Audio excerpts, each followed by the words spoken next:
Hoje eu quero dividir com você uma palavra que tem por tema conquistando as promessas pela fé. Conquistando as promessas de Deus pela fé.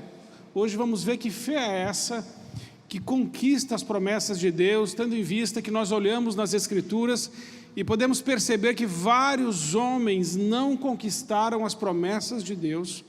Eles até tinham fé, mas não aquela fé que nos faz avançar, perseverar, até que as promessas de Deus se cumpram.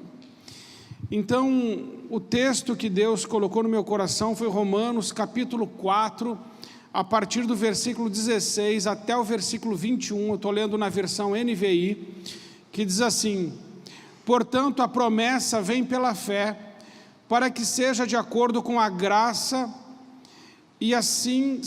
e seja assim garantida toda a descendência de Abraão, não apenas os que estão sob o regime da lei, mas também aos que têm a fé que Abraão teve.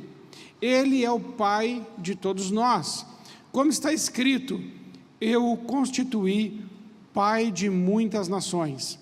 Ele é o nosso pai aos olhos de Deus, em quem creu, o Deus que dá vida aos mortos e chama à existência coisas que não existem como se existissem. Abrão creu contra toda a esperança, em esperança creu, tornando-se assim pai de muitas nações, como foi dito a seu respeito, assim será a sua descendência. E sem se enfraquecer na fé, ele reconheceu que o seu corpo já estava sem vitalidade, pois já contava com cerca de 100 anos de idade, e que também o ventre de Sara já estava sem vitalidade. Mesmo assim, não duvidou, nem foi incrédulo em relação à promessa de Deus, mas foi fortalecido em sua fé e deu glória a Deus, estando plenamente convencido de que Ele era poderoso para cumprir tudo o que havia prometido. Aqui nós vemos Abraão, e hoje eu quero olhar com você 3 gerações, Abraão, Isaque e Jacó, e ver nessas 3 gerações de pai, filho e neto, de como de geração em geração, esses homens aprenderam a andar com Deus com uma fé que fez a diferença nas suas vidas, com uma fé que é capaz de conquistar as promessas que Deus fez para eles. E o texto que lemos fala que nós também precisamos ter a fé que Abraão teve. A mesma fé que Abraão teve, a Bíblia nos ensina que nós podemos ter também. E essa é uma fé que nos leva a andar naquilo que Deus nos promete. Mas antes de entrar e falar sobre essa fé, cabe uma pergunta: qual será o principal obstáculo para nós termos uma fé que é capaz de alcançar as promessas de Deus?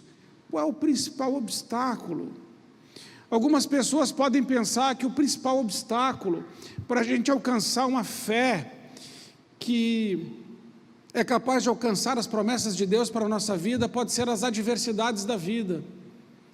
Por causa das adversidades da vida, as adversidades, as circunstâncias ruins, as tempestades da vida, algumas pessoas podem desistir. Isso é verdade, mas não é o principal obstáculo, porque via de regra, irmãos, quando a igreja é perseguida, a fé aumenta. A igreja perseguida é a igreja que traz mais resposta em relação à sua fé.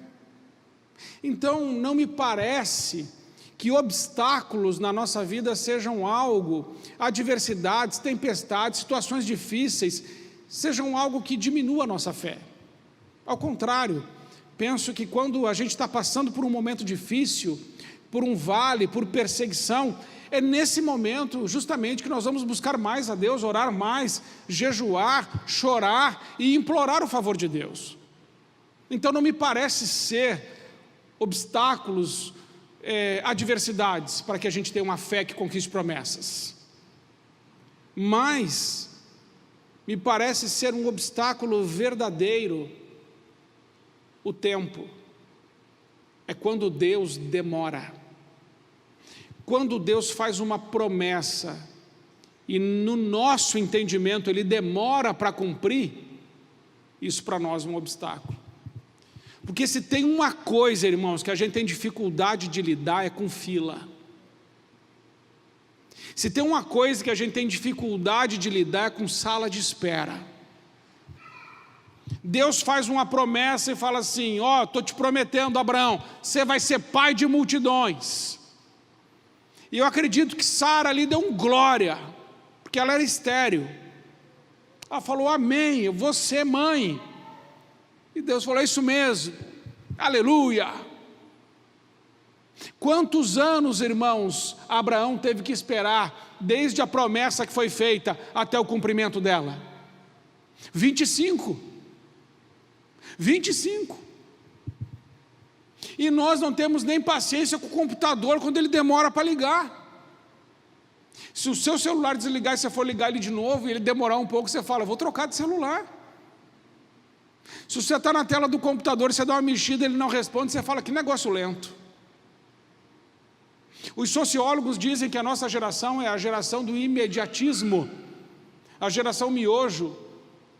Se não estiver pronto em 3 minutos, não quer mais. É tudo rápido, é o fast food. Mas Abraão precisou esperar 25 anos. Se tem um obstáculo que pode impedir a gente de alcançar as promessas de Deus, esse é o tempo.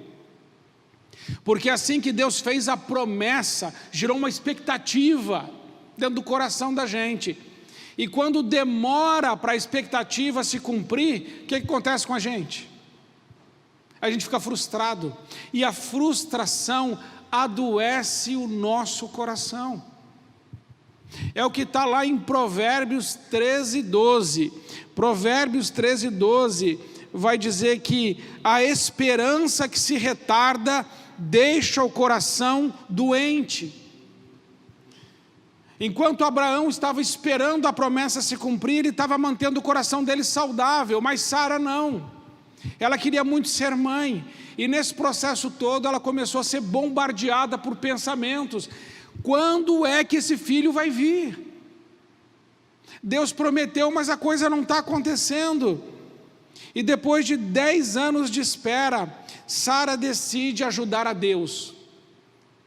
Nunca ajude Deus. Se Deus falou que vai fazer, não ajude Ele. E Sara quer dar uma ajuda para Deus, ela quer resolver o problema. Em Gênesis 16, 2 e 3 está escrito assim, ela disse a Abraão, já que o Senhor me impediu de ter filhos, possua a minha serva, talvez eu possa formar família por meio dela. Olha essa fala de Sara, já que o Senhor me impediu de ter filhos, o Senhor disse que daria filhos, mas ela depois de 10 anos, ela está convencida que não pode ter filhos. Porém, ela havia recebido de Deus uma palavra, olha, você vai ser mãe de nações. E ela está dizendo depois de 10 anos, o Senhor me impediu. Às vezes, irmãos, além de nós não recebermos a promessa de Deus, podemos ser ingratos e rebeldes contra Deus, porque a coisa não está acontecendo nem no nosso tempo, nem do nosso jeito. Só que as coisas não têm que acontecer do nosso tempo, nem do nosso jeito, as coisas têm que acontecer no tempo de Deus e do jeito de Deus, porque a vontade de Deus é boa, perfeita e agradável. Mas nós queremos que as coisas aconteçam rápido, é para ontem. Se bem, irmãos, que Sara esperou 10 anos, e eu me identifico mais com Sara do que com Abraão, porque nessa situação talvez eu tivesse feito a mesma coisa, talvez até antes. Mas a fé de Abraão é impressionante. Esse homem continuou crendo na promessa que Deus fizera a ele. Mas Sara, depois de 10 anos, ela decide sair da sala de espera que Deus colocou ela. Deus colocou Abraão numa sala de espera e disse, olha, fica aqui. E eles não sabiam por quanto tempo, mas era 25 anos. Deus colocou você numa sala de espera já? Quem sabe eu estou falando com você e você está numa sala de espera de Deus. E talvez você esteja doidinho ou doidinha para sair dela. Não saia. Se Deus não mandou você mover, não mova. Se Deus não mandou você sair do lugar onde você está, não saia. Porque por pior que lhe pareça ser, este é o melhor lugar ainda. Mas Sara decide então fazer isso. E Abraão continuou crendo. A fé que nós precisamos ter, irmãos, é uma fé ultra circunstancial. Nossa fé não pode estar nas circunstâncias. Por que Sara tomou essa decisão? Porque já havia se passado 10 anos, ela olhou para ela, para o corpo dela, e ela viu que ela era uma mulher de idade, e que ela já não tinha mais o mesmo corpo de antes, e não podia mais ter filhos, ela era infértil, e agora ela já estava ficando velha. Então ela olhou para as circunstâncias, ela falou assim, não dá, eu vou ter que resolver isso, eu vou ter que contratar agora uma barriga de aluguel, um bebê de proveta. E ela contratou a barriga de aluguel que se chama Agar, a sua serva. Disse, olha, agora eu estou resolvendo o problema, Abraão, você vai ter um herdeiro, o herdeiro é filho dessa serva, e que Deus nos abençoe. Só que Deus não estava nisso. Se Deus não mandou você sair, não saia. Se Deus não mandou você fazer, não faça. E Abraão tem uma fé que nós precisamos imitar, porque a fé de Abraão é a fé que conquista as promessas, porque é uma fé que não está olhando para as circunstâncias, é uma fé que não tem compromisso com a lógica, é uma fé que não tem compromisso com a razão, é uma fé que não necessita da intervenção do homem, da ajuda humana, do braço do homem. Ele tem a fé que está totalmente embasada, fundamentada, enraizada em Deus Todo-Poderoso. A fé dele está naquele que prometeu, e ele tem essa fé, e ele está dizendo o seguinte, se Deus falou que vai me dar, Deus vai me dar, e isso vai se cumprir, irmãos, em Gênesis 17, em Gênesis 17, a partir do versículo 1, quando Abraão estava com 99 anos de idade, o Senhor lhe apareceu e lhe disse, eu sou o Deus Todo-Poderoso, ande segundo a minha vontade e seja íntegro, estabelecerei a minha aliança entre mim e você e multiplicarei muitíssimo a sua descendência. Abraão prostrou-se, rosto em terra, e Deus lhe disse, de minha parte, esta é a minha herança com você, você será o pai de muitas nações, não será chamado Abrão, mas seu nome será Abraão, porque eu o constituí pai de muitas nações, e eu o tornarei extremamente prolífero, e de você farei nações, e de você procederão reis, estabelecerei a minha aliança como aliança eterna entre mim e você, e os seus futuros descendentes, para ser o seu Deus e o Deus dos seus descendentes. Deus aparece agora com 99 anos para ele. Este homem estava velho, o seu corpo já estava adormecido, e Deus diz para ele assim, eu vou mudar o teu nome significa grande pai, Abrão, mas eu vou mudar o teu nome para Abraão, pai de nações, eu vou multiplicar a tua descendência, e você vai ter na sua descendência inclusive reis. Abraão podia olhar para o corpo dele, olhar para Sara, e dizer para Deus assim, como, Senhor? Como que o Senhor vai fazer isso? Mas ele não disse isso. Ele creu. Eu quero dizer uma coisa para você essa noite. Talvez você esteja olhando para a sua vida e circunstâncias da sua vida e da sua família, e diga assim, não tem jeito, não tem como, é impossível, não dá, simplesmente não tem como. Só que quando Deus faz uma promessa, Ele é poderoso para cumpri-la. E geralmente Ele vai cumprir quando não tem jeito mesmo. Só para mostrar para mim e para você que Ele é o Deus que tudo pode, para a gente aprender a confiar nele. Então, se você está vivendo um ano turbulento, difícil, e talvez tenham acontecido coisas difíceis na sua vida, na sua família, no seu trabalho, na sua casa, e você diga: meu Deus, o que será? Esse é o Deus que de repente aparece e fala: agora eu vou fazer.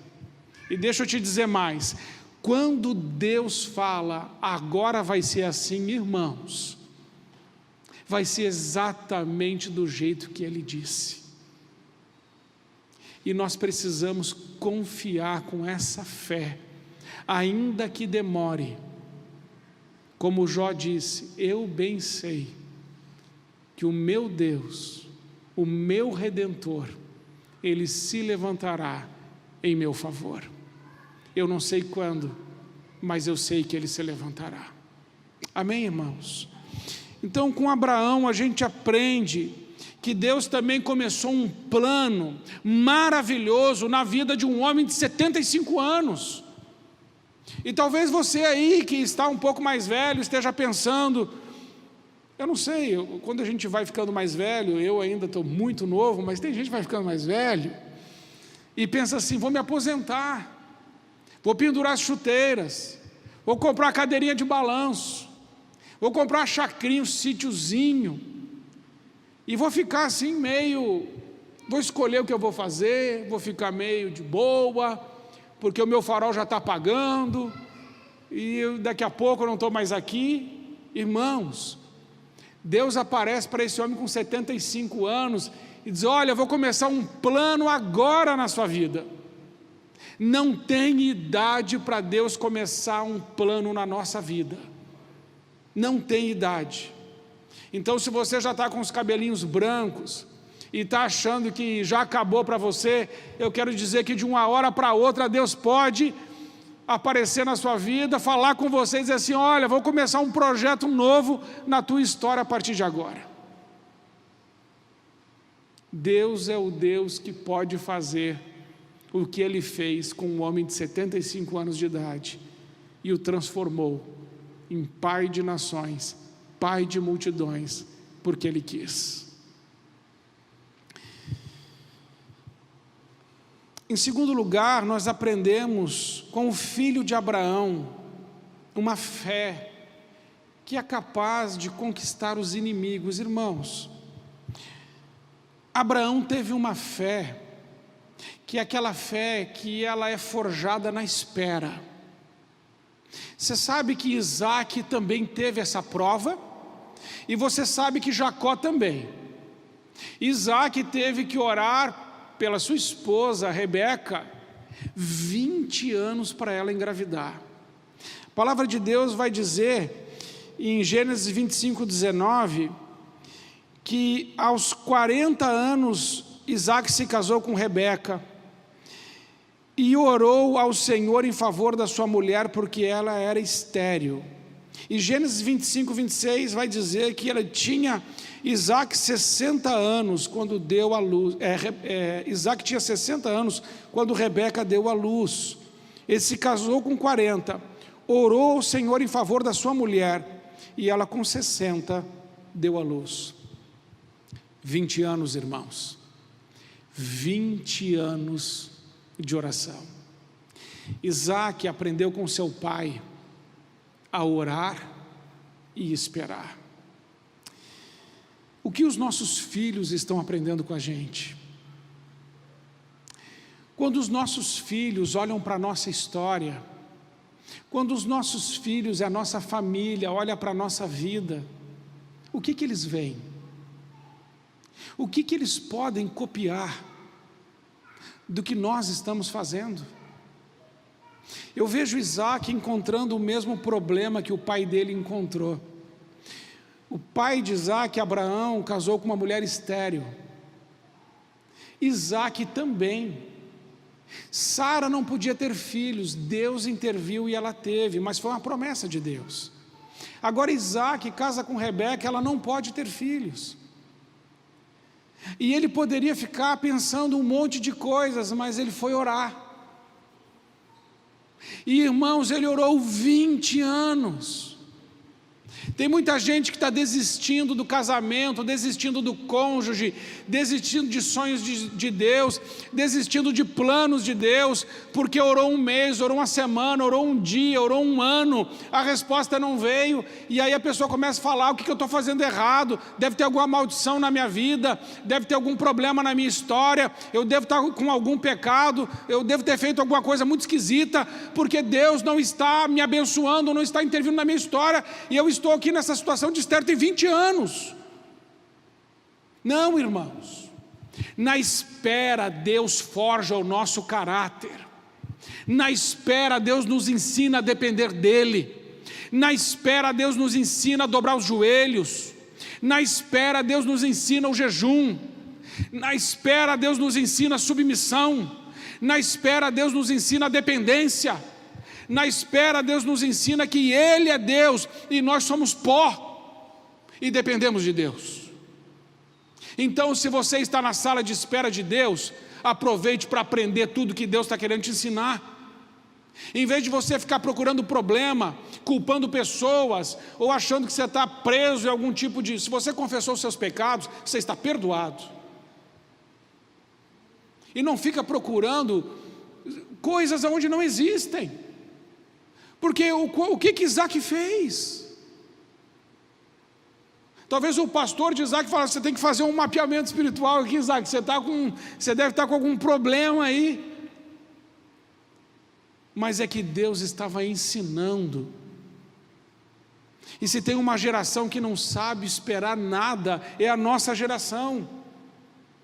Se tem uma geração que desaprendeu a viver processo, é a nossa geração. E Isaac vai nos ensinar algo tremendo, que na caminhada dele e a fé que ele tinha em Deus, Deus o abençoou muito. Gênesis 26, 12 a 15 vai dizer que Isaac formou uma lavoura naquela terra e no mesmo ano colheu 100 por 1, porque o Senhor o abençoou. Então nós vemos que Isaac é um homem abençoado por Deus. E o homem enriqueceu e a sua riqueza continuou a aumentar até que Isaac ficou riquíssimo. E possuía tantos rebanhos e servos que os filisteus o invejavam. E eles taparam todos os poços que os servos de Abraão, pai de Isaac, tinham cavado na sua época, enchendo-os de terra.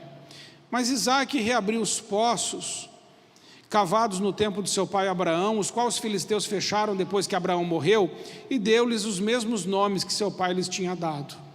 Os servos de Isaac cavaram no vale e descobriram um veio da água, mas os pastores de Gerar discutiram com os pastores de Isaac, dizendo: a água é nossa. Por isso Isaac deu o nome do poço de Ezeque, porque discutiram por causa dele. Então os servos cavaram outro poço, mas também discutiram por causa dele. Por isso o chamou Sitna.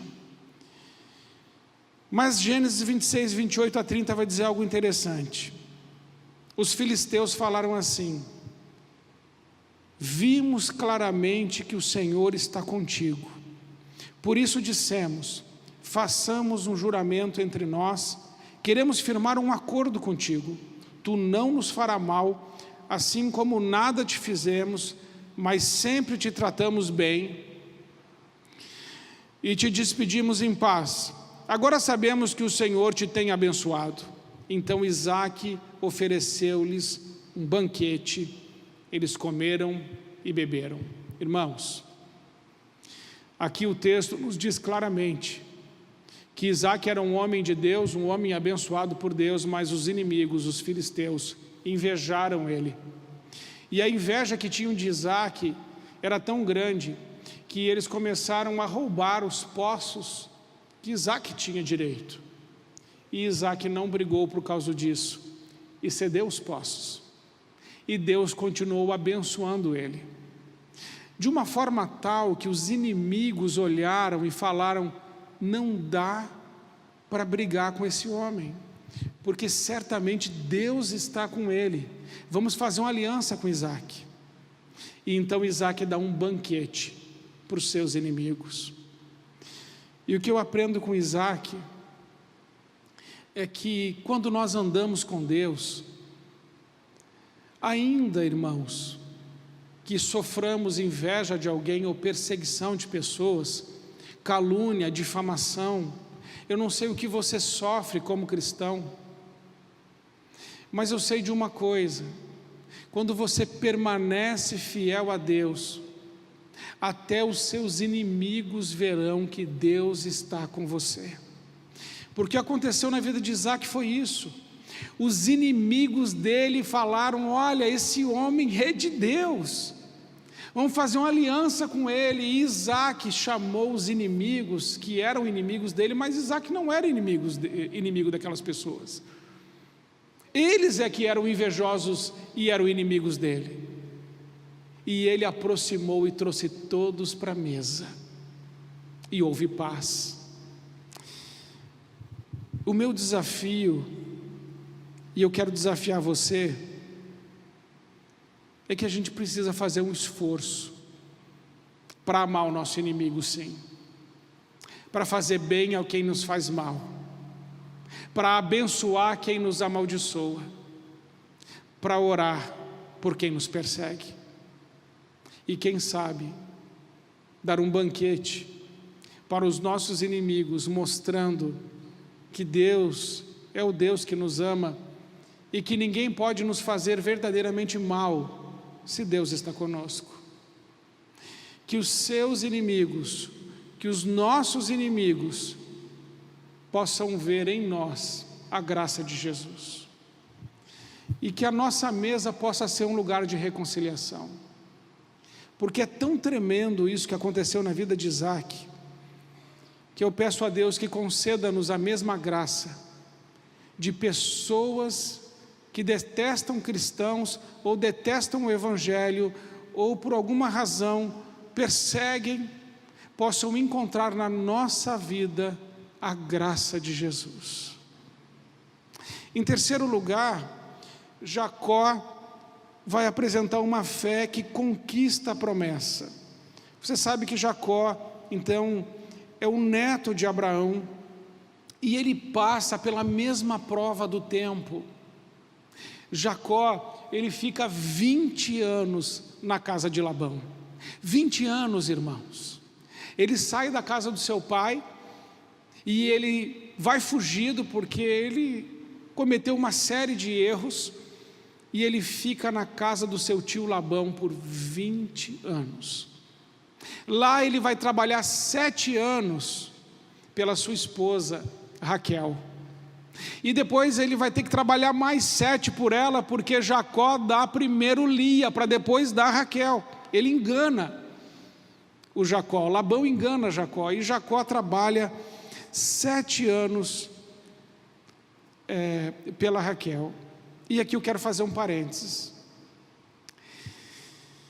Muitos de nós têm trabalhado para conquistar coisas. Eu não sei qual é a sua maior motivação de trabalho, mas talvez a sua motivação de trabalho seja acumular bens. Trabalha para conquistar, daí para manter. Aí você produz, aí você conquista, aí você mantém, aí você produz, aí você conquista, você mantém, você produz. E nisso a vida vai passando, as pessoas vão se distanciando, os relacionamentos vão se enfraquecendo, e quando a gente vê, pode ser que até a gente tenha alguma coisa, mas onde é que está a família? Não viu os filhos crescerem, o cônjuge não conhece mais um ou outro. Eu soube de um casal que combinou de não ter filhos no início do casamento e trabalhar para ter as coisas, e por 13 anos trabalharam e tiveram tudo, e ao final de 13 anos se separaram, porque um não conhecia mais o outro, porque eles nem se viam, se comunicavam só com bilhete, porque o negócio era ganhar dinheiro. Tem muita gente que está adiando, inclusive, ter filhos, para ter primeiro bens. Irmãos, isso é bobagem. Isso é bobagem. Nós aprendemos com Jacó, que Jacó trabalhou 7 anos por Raquel. Ele não trabalhou por dinheiro, ele trabalhou por ela, ele amava ela, ele queria ela. E a Bíblia vai dizer que Em Gênesis 29, 20 diz assim: então Jacó trabalhou 7 anos por Raquel, mas lhe pareceram poucos dias, pelo tanto que ele a amava. Eu acredito que o sonho de qualquer mulher é de um homem que trabalhe por ela, que ame ela, que queira ter a presença dela, que goste de estar conversando com ela, que onde ela se sinta segura, amada, protegida, aceita, valorizada. É ou não é, mulheres? Ou vai querer ter um marido que só corre atrás de dinheiro e deixa tudo para trás? Aí o casamento entra em colapso, os filhos não são orientados, a família se dissolve, como a gente tem visto por aí. Mas Jacó trabalhou por Raquel. Eu quero te fazer uma pergunta nessa noite: por quem você está trabalhando? Para quem você está trabalhando? Quando você trabalha, você está pensando em quem? Ou no quê?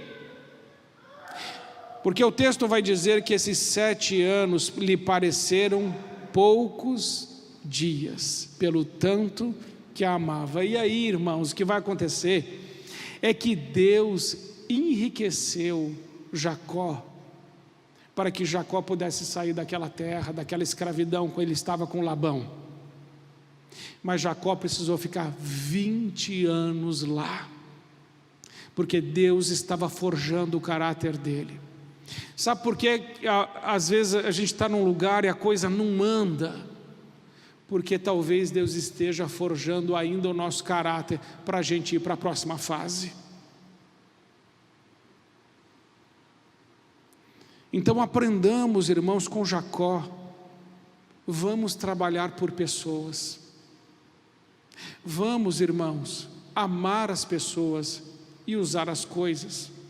Não vamos amar as coisas para usar as pessoas. Jacó lutou pela maior de todas as bênçãos, e aqui eu encerro. Jacó, ele lutou, Gênesis 32, 24, e Jacó ficou sozinho no vale de Jaboque. Então veio um homem que se pôs a lutar com ele até o amanhecer. Jacó luta pela maior bênção de todas. Quando Jacó luta com o anjo, quando Jacó na verdade está lutando com Deus, ele não está lutando por dinheiro ou por bens. A bênção pela qual Jacó luta é pela presença de Deus. Amados irmãos, Davi disse: Senhor, o Senhor pode tirar tudo de mim, mas não retire de mim o teu Espírito. Umas coisas só eu peço ao Senhor: que eu possa habitar no teu templo, que eu possa aprender no teu templo. Uma coisa só.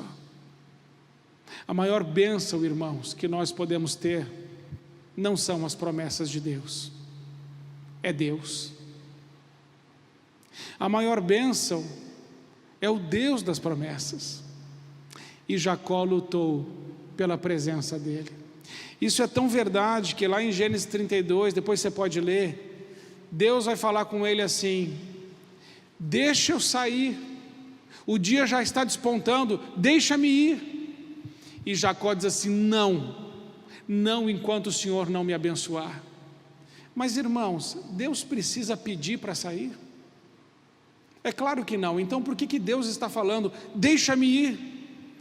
Porque Oséias explica isso, ele diz assim, Oséias 12, 4 e 6 explica como é que foi a luta de Jacó com Deus. Ele lutou com o anjo e saiu vencedor, chorou e implorou o seu favor.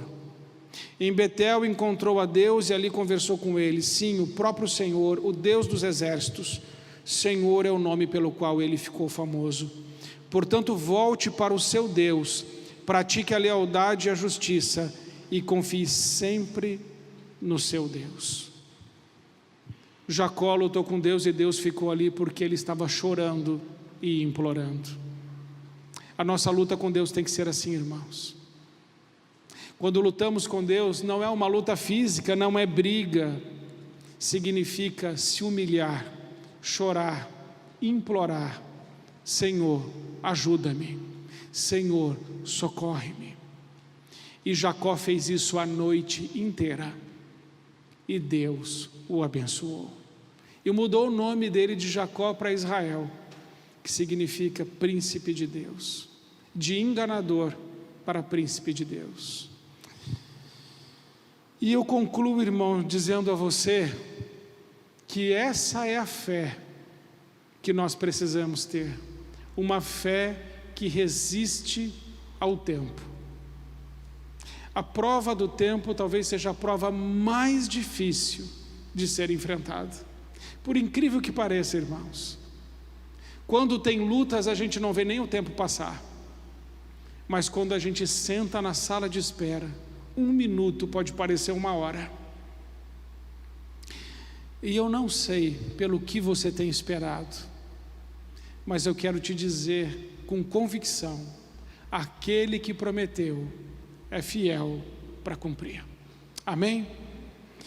Vamos todos ficar em pé, vamos orar nesse sentido antes da ceia, colocando agora diante de Deus situações pelas quais temos esperado, e que nesse tempo de espera daquilo que você tem vivido com Deus, que Deus possa te ajudar, te forjar, te fortalecer, e que a sua fé não se enfraqueça, que você não desanime, porque não é porque você não está vendo que não vai acontecer, e não é porque você não entende que não vai acontecer.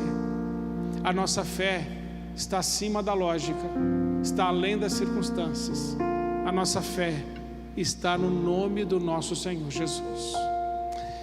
Pai querido, nessa noite nós queremos colocar diante do Senhor situações que temos vivido há muito tempo. E nesse tempo nós corremos o risco, Senhor, de como Sara, querer ajudar o Senhor, apressar as coisas e fazer do nosso jeito.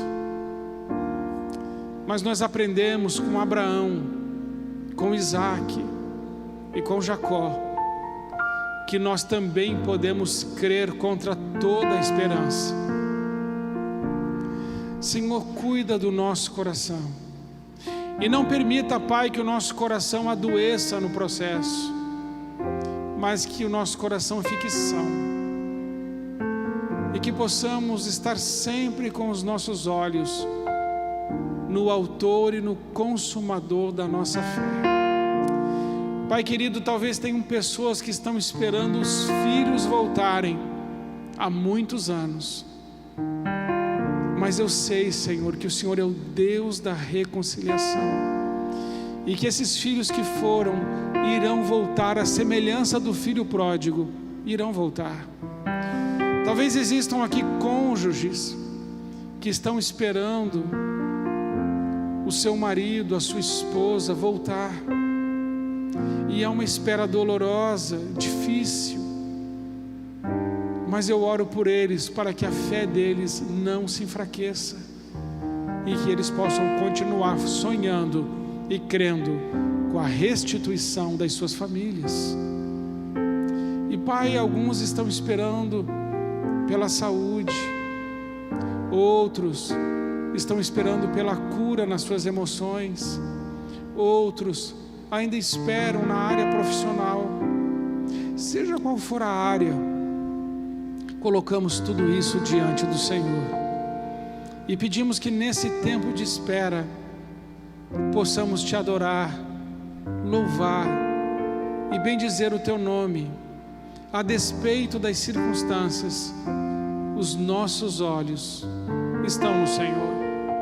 Fica conosco, Senhor, e nos ensina na espera, nos forja na espera e transforma nesse tempo o nosso caráter à semelhança do caráter de Jesus Cristo, nosso Senhor.